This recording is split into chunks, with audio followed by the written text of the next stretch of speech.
কি রে বাবা, কি হয়েছে? শোন, তুই কিন্তু সাবধানে থাকিস। তুই তো জানিস তোকে নিয়ে আমার কতটা চিন্তা হয়। আমি কয়দিন নানু ভাইয়ের সাথে ঘুরে আসি, তারপর না হয় তোকে নিয়ে যাব, ঠিক আছে? নানু ভাই, আমি একটু আসছি। আচ্ছা। একদিকে তুমি আর মা দেশের বাইরে চলে গেলা, আর অন্যদিকে আমি জনির সাথে আরো সময় কাটাতে থাকলাম। বাইরে তোকে এভাবে ভেঙে পড়তে দেখলে আমার কলিজাটা ফাইটে যায়। তুই তো তাও বাবা আমার ছায়া পেয়েছিস, আর এই জনির তো কেউ নাই, ডাস্টবিনে কুড়িয়ে পাওয়া।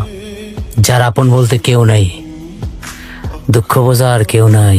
এই দুনিয়াটা বড় নিষ্ঠুর রে ভাই। আমি কি করব?